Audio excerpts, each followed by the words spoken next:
Amen. Salamat po, Pastor. Tayo pa lahat ay tumayo at buksan po natin ang ating mga Bible. Numbers chapter 14. Amen. Book of Numbers. God loves number. Amen? Amen. Most of Bible students don't like numbers. Amen? Especially academy student. Numbers chapter 14. But God loves number. That's why there's a book of Numbers. Numbers chapter 14, verse 15 down to verse 24. Basahin ko verse 15, you read verse 16, then we'll read all together verse 24.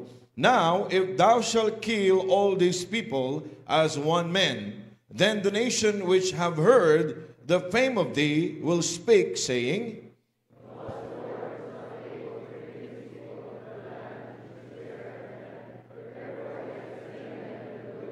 And now I beseech thee, let the power of my Lord be great, according as he hath spoken, saying,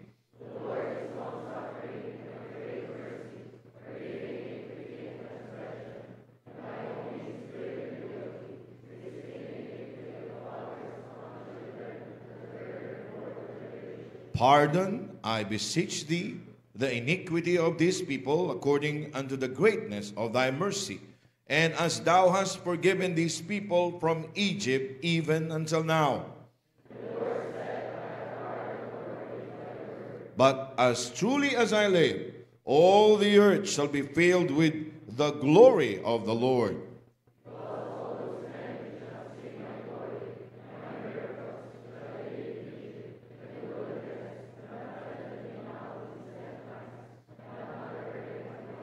Surely they shall not see the land which I swear unto their fathers, neither shall any of them that provoke me see it.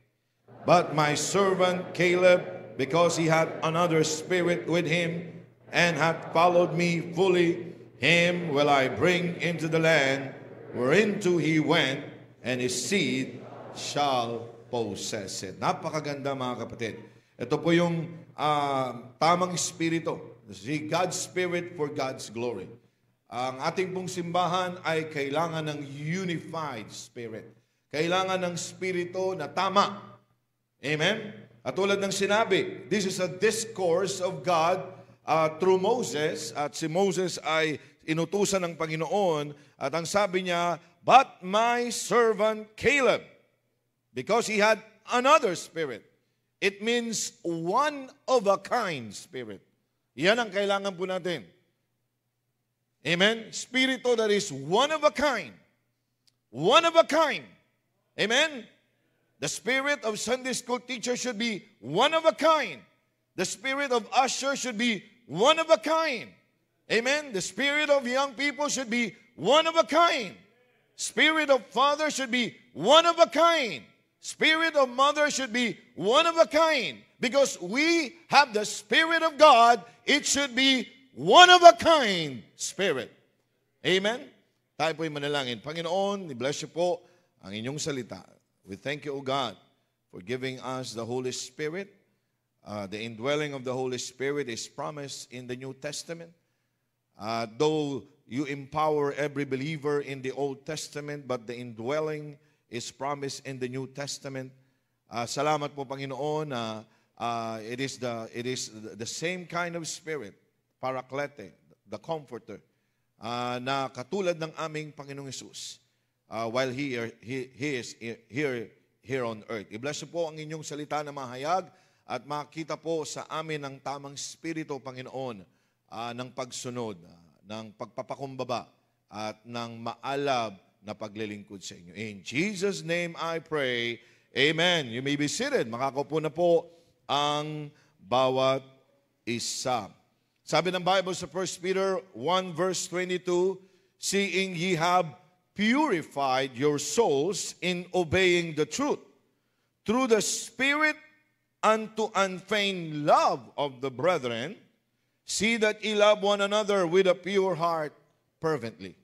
Tandaan po natin, ang banal na Espiritu ay ipinangako, the indwelling of the Holy Spirit ay ipinangako sa New Testament. Sapagkat sabi ng Panginoon, and ye shall be filled with the Spirit of God. and ye shall be empowered by the Holy Spirit of God. Yan po ay sinabi ng Bible sa Acts chapter 1 verse 8. At yun ay ginampanan ng Panginoon once, mga kapatid, and for all. Hindi na po naulit yun. At sa Old Testament, ang indwelling ng Banal na Espiritu ay wala pa po, mga kapatid, sapagkat ang Panginoong Hesus ay hindi pa muling nabuhay, sapagkat ito'y pangako ng Panginoon. Sabi niya, it is expedient na ako ay mawala sapagkat aalis o aakyat sa langit na bayan, sapagkat hindi ibababa ang Banal na Espiritu ng pangako na mag-i-indwell. Kaya nga naniniwala tayo sa indwelling of the Holy Spirit at naniniwala tayo, mga kapatid, sa security of the believers. Amen? Sa Acts chapter 1 verse 13, ito po ang yung pong earnest of the Spirit, yung Banal na Espiritu, yan po ang tatak na tayo ay sa Diyos, na tayo ay binili ng dugo ng Panginoong Kristo nung sinelyuhan niya ang pagkabili niya sa atin sa pamamagitan ng Banal na Espiritu ng Diyos. You see, sa ating binasa sa Numbers chapter 14 verse 15 to verse 24, makikita po natin yung discourse, no? Yung kasaysayan na sinabi ng Panginoon si Moses po ay namanhik sa Panginoon. Verse 15, sabi niya, "Now if thou shalt kill all these people as one man, then the nation which have heard the fame of thee will speak, saying, because the Lord was not able to bring these people into the land which he sware unto them, therefore he hath slain them in the wilderness." Nakipamanhik si Moses para sa bansang Israel. At dito, mga kapatid, binigyan ng hustisya ng Panginoon ang mga tao. Sabi niya sa verse 20, "And the Lord said, I have pardoned according to thy word.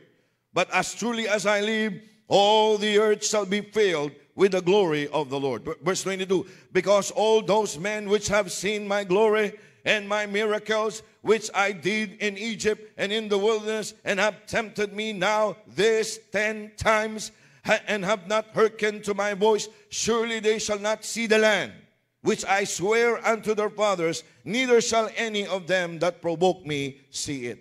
Tandaan po natin, yung promised land is not a type of heaven. Promised land is a type of victorious Christian life. Amen? Amen? Ibig sabihin, mga kapatid, ang pangako ng Panginoon na nung tayo ay naligtas, gusto niya na ang ating buhay ay maging matagumpay. Hindi po ibig sabihin you are free from pressure. It doesn't mean you are free from any troubles or difficulties in life. Ang ibig lang sabihin niyan, ikaw ay may tamang spirito na kahit anong mangyari, kahit anong problema na dumating sa iyong buhay, you are decided to follow the Lord no matter what. At sapagkat alam mo kung sino ang iyong sinampalatayanan, alam mo kung sino ang nagligtas sa iyo, alam mo kung sino ang haharapin mo isang araw dun sa langit na bayan. You will not be accountable to your pastor. You will not be accountable to any nation. You will not be accountable to ICC. You will be accountable to God. Amen? Kaya nga, mga kapatid, napakaganda na mapag-aralan natin ito. Caleb's faithful following of the Lord. He never went before his God. Hindi siya nauna sa kanyang Diyos. That is presumption. Ibig sabihin, presumptuous obedience. The highest point to which the true believer ever comes is to walk with God, but never walk before Him. Ang pinakamaganda, mga kapatid, na maranasan ng mga anak ng Diyos ay lumakad kasama ng Panginoon at hindi mauuna sa Panginoon, hindi mauuna sa kanyang authority. Ang ating final authority, praise the Lord, is the Word of God. God had so many in-stored blessing to us through the program of our church. Like Caleb, let us have another spirit. Amen? One of a kind spirit. Though the first meaning of his name, it means dog. Alam niyo po ba yun? Dog. Ang unang meaning ng kanyang pangalan. Pero I like the other meaning of his name. His name means all heart. All heart. Buong puso. Amen. Yan ang kailangan po natin, mga kapatid. Amen. All heart. All heart for God. At yan mga kapatid, ang ating pag-uusapan ngayong gabi, one-of-a-kind spirit. Ano pong klase ng spirito mga kapatid ang dapat nating taglayin at tinaglay ng CBBC from the day one na in-establish ng Panginoon ang Christian Bible Baptist Church sa pamamagitan ng ating pastor, Dr. Ed Laurena, na dapat magpatuloy na klase ng spirito ng kabataan, klase ng spirito ng nanay, klase ng spirito ng tatay, klase ng spirito ng young people, klase ng spirito ng Sunday school teacher, klase ng spirito ng mga second men, klase ng mga spirito ng mga estudyante, klase ng spirito ng bawat mananampalataya. What kind of spirit is that? That is a one-of-a-kind spirit. Number one, the spirit of obedience. The spirit of obedience. The Bible says, but my servant Caleb, because he had another spirit with him, and hath followed me fully. That is the spirit that we need. The spirit of obedience hath followed me fully. Buo ang kanyang pagsunod sa Diyos. Amen? Walang ifs, walang but. Amen. Amen. Maraming kabataan pag inutusan, nagiging panike. Sabi nila, but ako. But ako. Nakakalungkot. Ito ang klaseng spirito na nagpe-pervades ngayon sa mga kabataan, na nagpe-pervades ngayon namamayani mga kapatid sa buong sanlibutan, ang spirito ng disobedience. We are in the last days. Katulad ng spirito ng mga sinaunang mga kabataan noon, tingin pa lang malino na kung ano ang ibig sabihin. Ngayon, tumutulo na ang luha ng mga nanay, wala pa ring pakialam. Cellphone pa rin ang cellphone, tablet pa rin ang tablet, walang pakialam sa utos, walang pakialam pagkatapos kumain, hindi maghuhugas ng pinggana, pagkatapos matulog, hindi mag-aayos ng kanilang pinaghigaan, walang pakialam kung may nailuto na o wala. Why? Because the spirit of disobedience pervades in this generation. It should not be the case, brethren, because we have the Spirit of God. Hindi dapat ang spirito ng sanlibutan ang taglayin ng bawat isa. If you are really saved, if you are born-again believer, if you are a child of the King, you should show forth the glory of God that saved you. Amen? The spirit of Christianity we need nowadays is the spirit of obedience. Amen? Spirito ng pagsunod. Christianity is simple if we will just obey. Diba? Sabi ng Panginoon, my commandments are not grievous. Hindi mahirap ang utos ng Panginoon. Life becomes complicated. At marami ngayon sa Facebook nakalagay, #complicated. Bakit complicated ang buhay? Because of disobedience. Disobedience. Hindi marunong sumunod. Amen? Dapat perfect ka. Isulat ang M pag ang pangungusap ay mali. Tama? Pag tama, isulat ang T. Anong ginawa mo? Sinulat mo. Buong word, tama. Mali. Inexang ka ng teacher mo at nagalit ka. Sabi mo, ma'am, sir, tama naman po ang sinulat ko. Tama nga ang sinulat mo pero hindi mo sinunod ang panuntunan, ang panuto. Meron po ba akong kausap? At minsan, hindi naman pinasasagot sa iyo ang tamang sagot. Isulat, di ba minsan may panuto, isulat ang tamang sagot kapag ang pangungusap ay mali. Hindi mo susundin. Meron kang sariling kanya. At magagalit ka pa sa teacher mo at dadalhin mo pa ang nanay mo sa principal's office para itama at i-correct ang teachers mo. It will not happen. Amen. Wala po yata akong kausap. Kapag hindi tayo sumunod sa panuntunan ng Panginoon, kapag hindi tayo sumunod sa bahay, kapag hindi tayo sumunod sa school, kapag tayo hindi sumunod, mga kapatid, sa ating mga authorities, it will be hard for us to listen and obey to God's voice. Kaya po mga kapatid, si Samuel, nung siya po ay bata pa lamang at siya ay nandoon sa templo, nung siya ay tinatawag ng Panginoon, hindi niya alam, mga kapatid, lumapit siya kay Eli. At ang sabi ni Eli, tulog ka uli, hindi kita tinatawag. Narinig niya uli ang boses. Tumayo siya 3 beses.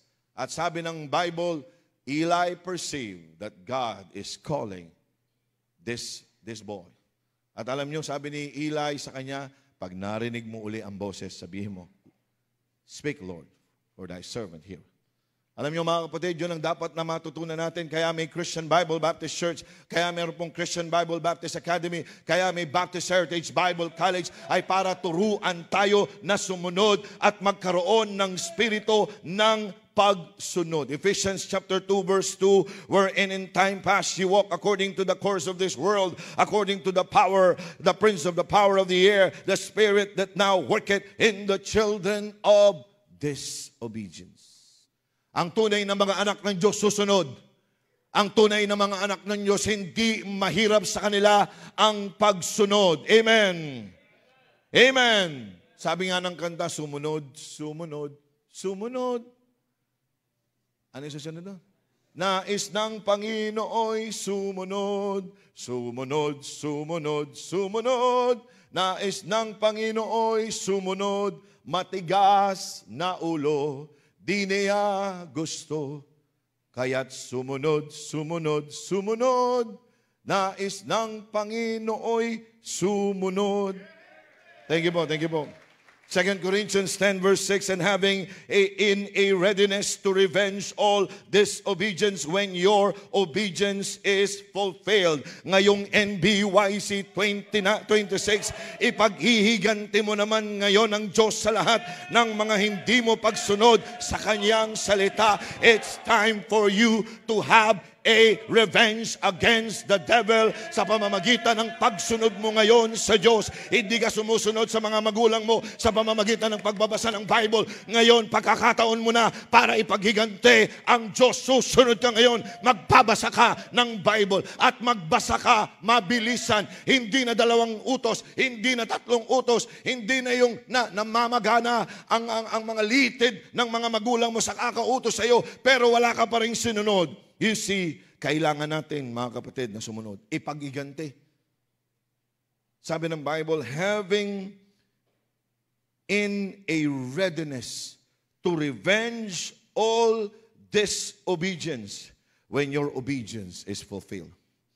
Sa amin po noon, sa probinsya, sa Pampanga, kapag ang kanilang mga anak, kapag ang tatay ay nagkasakit at namatay, sa pamamaga ng kanilang mga atay, sa pamamagitan ng alak.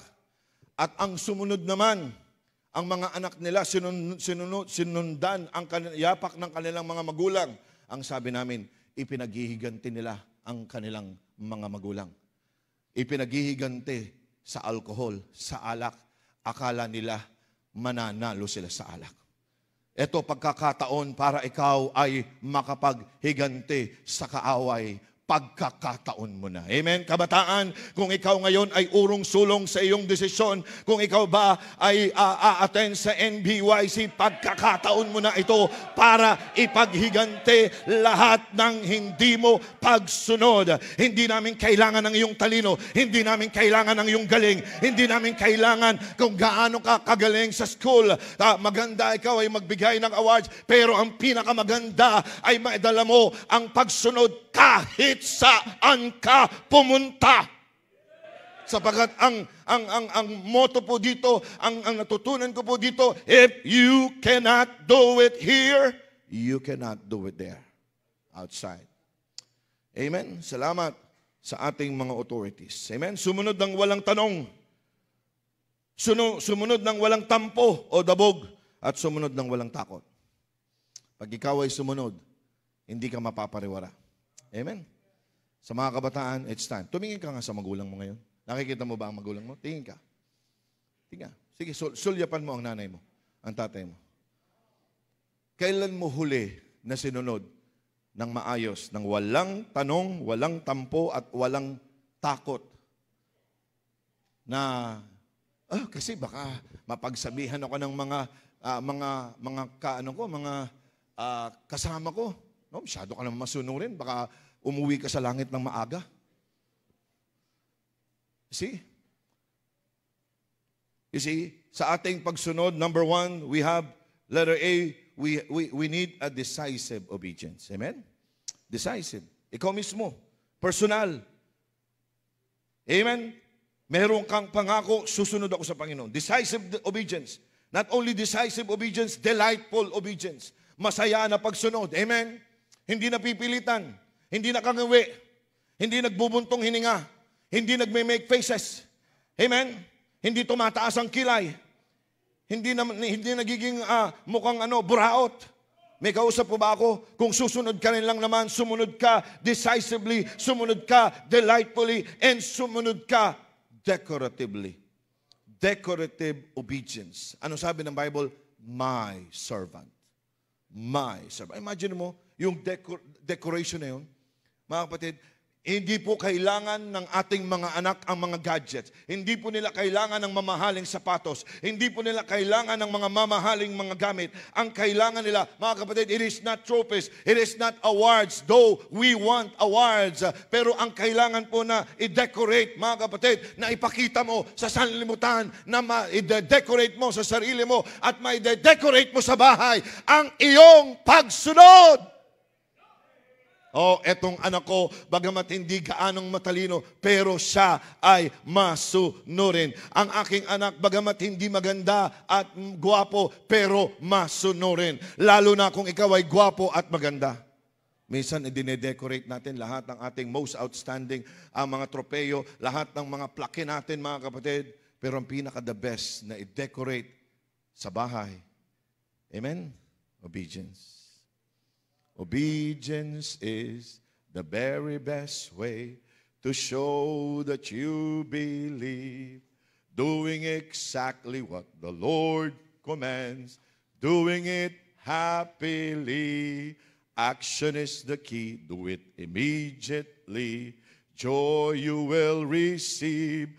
Obedience is the very best way to show that you believe. Kung ikaw ay talagang nananampalataya sa Diyos, kung ikaw ay tunay na ligtas, ano ang nagbago ng ugali sa iyo? If any man be in Christ is a new creature, all things are passed away, behold, all things are become new. Ang alam ko na Kristiyano, tamang Kristyanismo, pag naligtas, maraming nababago ang buhay. Anong masamang ugali mo na ang binago ng Diyos magmula nung naligtas ka? Kung ikaw ay palala, kaibigan, hindi ka pa tunay na ligtas. Ang tunay na ligtas may pagbabago. Amen? Yung Gadareno, dating nakahubad, biglang nagbihis. Yung Gadareno, mga kapatid, hindi siya mapakali sa isang lugar. Pero nung siya'y naligtas, siya ay natutong umupo. Ang Gadareno, mga kapatid, hindi nagsasalita, hindi nangangaral ng salita ng Diyos. At ang mga tao, takot na takot nung naligtas, natutong mangaral ng salita ng Diyos. Amen? Ang tunay na ligtas, marunong sumunod. Amen? Number one, anong klase pong spirito ang kailangan taglayin ng bawat isa? The spirit of obedience. Sabihin mo nga, the spirit of obedience, ito ang kailangan ko. Yan ang kailangan natin. Yan ang kulang na ngayon. Ang daming mga matatalino, ang daming magagaling, ang daming nananagot. Naman nyo? Kasi marunong na. Kasi marunong na ng pronoun eh. Marunong na ng noun. Marunong na ng suffixes. May kausap po ba ako? Marunong na ng adjective. Marunong na ng adverb. Pero kahit alam mo lahat ng mga bagay na yan, kung hindi ka marunong sumunod, sayang. Kailangan natin ng pagsunod. Amen? Number two, not only the spirit of obedience, but number two, the spirit of humility. The spirit of humility. Sabi ng Bible, my servant Caleb. Woo! Praise the Lord. In verse 24, but my servant Caleb. Imagine mo in verse 23, galit ang Panginoon. Basahin nyo, surely they shall not see the land which I swear unto their fathers, neither shall any of them that provoke me see it. biglang nagbago ang tono ng Diyos. Biglang nagbago, mga kapatid, yung pressure sa puso ng Panginoon. But, my servant Caleb, because he had another spirit with him, and had followed me fully, him will I bring into the land whereunto he went, and his seed shall possess it. Nagbago ang tono ng Diyos. Nagbago ang timpla ng Panginoon. Galit na galit siya sa verse 23, pero napacify ang Panginoon nung ipinasulat niya. Sulat mo, but my servant Caleb, because he had another spirit with him. Para bang sinasabi ng Biblia, Caleb's spirit, Caleb's humility pacified the anger of God. Mga kapatid, ang pagpapakumbaba ay nagpapacify ng galit ng Diyos. Kahit ang mga magulang, pag sinagot mo ng pabalang, kahit ang mga supervisor, kahit ang pulis, pag sinagot mo ng pabalang, tutuluyan ka. Sir, ano po ang aking, ano ang tawag doon? Ano po ang aking violation? O sige, lagyan natin, malaki-laki. Gusto mo? Anong gusto mong violation? Alam nyo, pero pag ikaw ay mapagkumbaba, sir, sorry po, pasensya na po.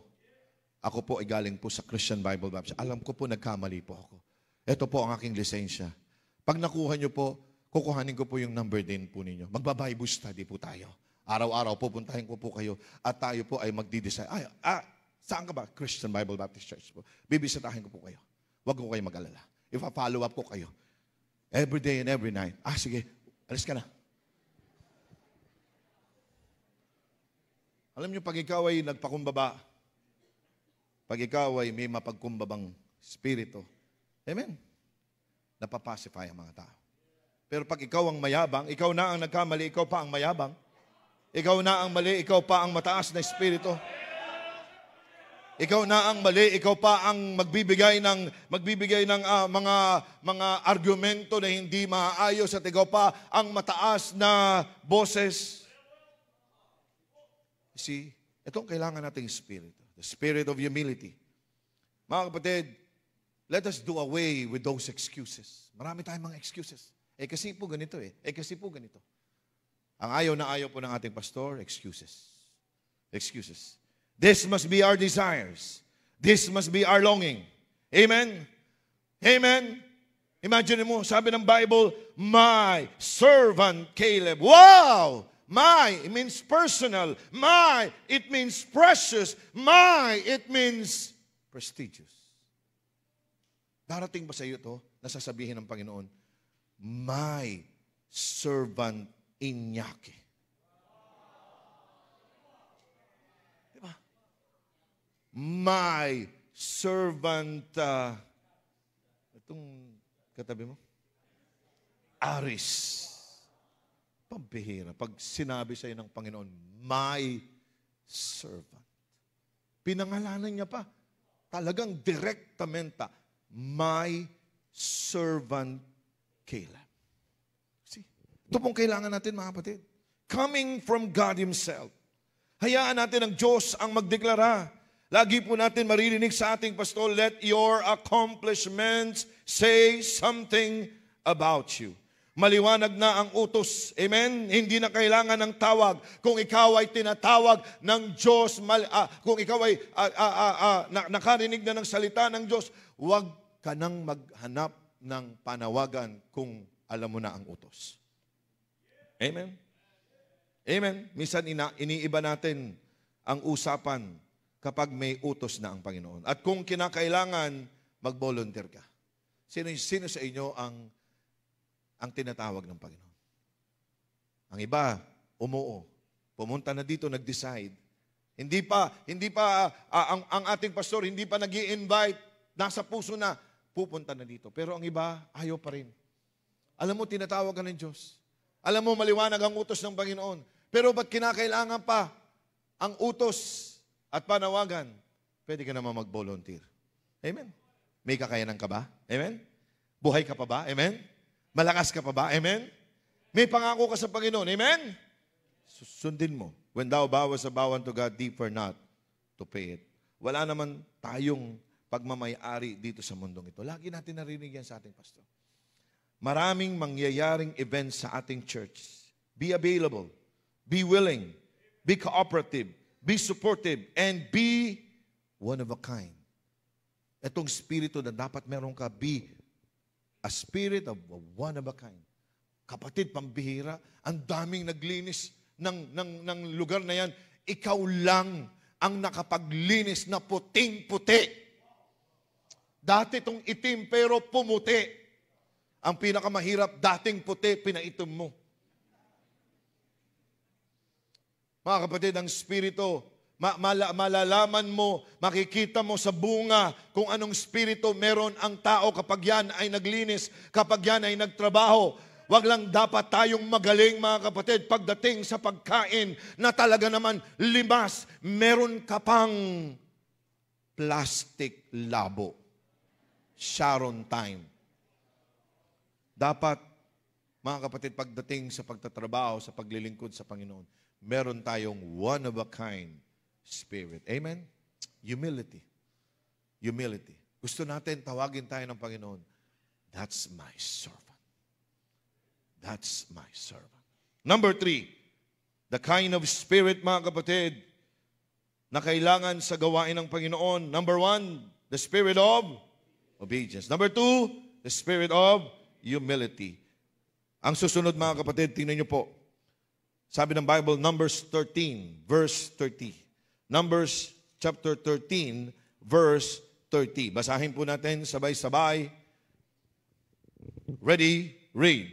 And Caleb stilled the people before Moses and said, let us go up at once and possess it, for we are well able to overcome it. Pag ikaw ba ang nagbasa niyan, pagbabasa na may excitement, pagbabasa na may maalab na puso, nakakalungkot naman kapag yan ay binasa mo. At sasabihin mo, let us go up at once and possess it, for we are well able to overcome it. Dapat pag ito'y binasa mo, may excitement. Amen? At yan ang kailangan natin, the spirit of excitement. Let us notice the words from an excited believers in Christ. Sabi niya, let us go up. Let us go up. Let us go up. It means to ascend. It means to climb. It means to go up. It means to visit. It means to follow. It means to withdraw from any negative things. It means to retreat from any possible negative connotation. To go up, to come up, to spring up, to shoot forth, to go up, to go over, to rise, to come up, to go up, over, extend. Yan ang nakalagay, mga kapatid, sa King James Bible Dictionary. Amen. To excel, to be superior. Let us go up. Alisin natin, mga kapatid, ang passive spirit. Hindi ko kaya yan. Hindi ko kaya yan. Hindi ko yan maaabot. Hindi ko yan kaya. Talagang binigay ko na lahat. Talagang mapapatid na ang aking ugat ng utak ko. Wala na. Kaya mo pa. Lesson po namin, mga kapatid, sa personality development, it's only you that will limit you. It has been said. No? Doon sa aming pag-aaral, ang pinakamatalinong tao na nagagamit niya lang na porsyento ng kanyang utak is 10%. Sabi daw nila, si Einstein daw ang pinakamatalino. Hindi po, si Solomon ang pinakamatalino. Kung si Solomon, 10% pa lang ang nagagamit, ilang porsyento ang nagagamit mo at nagagamit ko? Amen? In comparison to Solomon, na kung 10% pa lang ang nagagamit niya, paano pa kaya tayo? Paano pa kaya yung mga nagsasabi, hindi ko kaya yan. Para lang yan sa mga matatalino. Para lang yan kay Aris. Para lang yan kay Patrick. Para lang yan kay Iñaki. Para lang yan sa mga magagaling, sa mga ang apelido'y Mercado. Tama po ba Mercado ang apelido ng ating mayor? Mayor Mercado, pambira. Grabe. Siya po ay nasa West 5, Mercado Village. Pagmamayari ni Brother Mercado. Harris Mercado. Pambihira.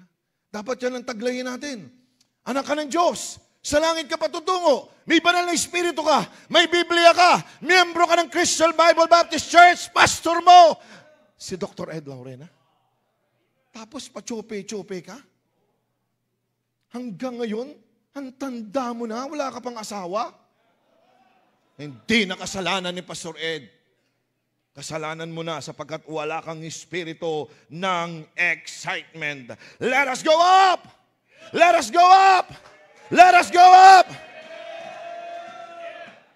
Para bang sinasabi ng isang binata, alika na! Akyat na tayo ng ligaw! Kung busted in, itataya ko na lahat, pati ang pato. Minsan, taig tayo ng mga sugarol sa labas. Nagbabaka sakali sila. Pero ikaw, anak ka ng Diyos, wala ka man lang ka-espiritu ng excitement. Let us go up, ang sabi ng Bible, and possess it. To seize, to dispossess, take possession of, inherit and disinherit or occupy. Kung meron dyan na naka-occupy, tapat paaalisin mo, i-disinherit mo sila katulad ng ginawa ng Panginoon, mga kapatid, sa bansang Israel sa 6-day war, sa Yom Kippur, mga kapatid. Pinaalis ng Panginoon ang mga armies ng kalaban, mga kapatid. It is 1,000 to 1. Sa 6-day war, nung nanalo sila, mga kapatid, 6 na araw lang, mas lumaki ang territory ng bansang Israel. At mas marami ang kanilang naging mga armaments sapagkat iniwanan ng mga kalaban, ng mga Arab nation, ang lahat ng tangke at ang lahat ng kanilang mga armaments, iniwanan nila, mga kapatid, sa disyerto at nakuha ng mga Israelita. Why? Because they're excited. Yan ang kailangan natin, mga kapatid. Possess it. Di ba sabi ni Caleb at saka ni Joshua? They are just bread for us. Para bang sinasabi nila, chicken feed. Chicken feed lang to. Minsan nakakalungkot, mga kapatid. Yung mga maliliit na mga bagay, pinalalaki natin. Gamitin natin ang tama, ang vernacular of our faith. Huwag nating baliktarin. Huwag nating palakihin ang ating mga kaaway. Palakihin natin ang ating Diyos. Gamitin natin the vernacular of our faith, mga kapatid. Amen! To possess it. Not only that, sabi ng Bible, for we are well able. It means to prevail, to overcome, to endure, to have power. Excited believers' energy comes from God's power. Amen? Kaya nga may naglilingkod na masaya because their energy comes from God. Kung sa atin wala tayong lakas, sa langit na bayan nagmumula ang ating lakas. In Zechariah 4 verse 6, then he answered and spake unto me, saying, this is the word of the Lord unto Zerubbabel, saying, not by might nor by power, but by my spirit, saith the Lord. Woo! Praise God! The excitement of the believers, mga kapatid, yung enerhiya ay galing sa kapangyarihan ng Diyos. Praise God, we have an omnipotent God. Amen? Omnipotent, it means infinity in relation to energy. Kahit sabay-sabay tayong gagamit ng enerhiya ng Diyos, walang brown out sa Diyos. Amen? Hindi magbebenta ang Panginoon, mga kapatid, ng generator. Lahat ng kanyang kapangyarihan na ibibigay niya sa kanyang mga anak, available for their use, for their disposal. Excited believers' employment comes from God's promises. Not only energy, but employment. Hindi sa mga pangako ng tao, kundi ng Diyos. Kaya meron tayong kanta kanina, standing on the promises of God. Kaya tayo iniligtas ay hindi para umupo lamang magmasid kung ano ang mangyayari, kundi to make things happen. Amen? Maaring hindi ka nagaanong makatayo, at least may knowledge ka na galing sa Diyos, ipagamit mo. Kaya nga may utak ng himagsikan. Sino ang utak ng himagsikan? Apolinario Mabini. Bagamat siya ay lumpo, ginamit niya ang kanyang utak. Amen? Kaya meron tayong utak ng himagsikan. Maaring busy ka at wala kang gaanong oras, sabi mo, pero may bahay ka, at least ang magagawa mo ay ipaggamit mo sa Diyos Amen? Di naman yan sa'yo. See? Marami dito mga mananampalataya, ang kanilang mga tahanan ay open for Bible study. Ginawang Bible Study Center. Ginawa ninyo na extension classes at nagpapakain pa kayo, nagluluto pa kayo. Amen? Hindi ka marunong magwin ng kaluluwa, pero marunong ka magluto, ipagluto mo ang mga Bible student, tuwang-tuwa na yan. Amen? Kahit lugaw lang. Sa susunod na linggo, sopas naman. Amen? Lagyan mo ng lahok. Amen? Manok, amen, balat, para tumaas ang kolesterol. Sa susunod, dagdagan mo naman, may atay, may balon-balunan, amen. Sa susunod, gotong Batangas. May kausap po ba ako? Nung hindi pa tayo ligtas, pinaiinom natin lahat, nauubos, pinapapatay mo ang kalabaw, pinapapatay mo ang baka. Ngayon, pagkakataon mo naman, maglingkod sa Panginoon ng may excitement. Marami tayong gagawin sa Christian Bible Baptist Church. We need a one-of-a-kind spirit. That's what we need. Kilang Diyos, salamat po, Panginoon, sa inyong salita. Salamat po sa opportunity. Lord, help us. Let us do away with a griping spirit, with a doubtful spirit, with a fearful spirit, with a negative spirit, a critical spirit. Help us to have this one-of-a-kind spirit just like Caleb. All heart for thee. Bless you po, Panginoon.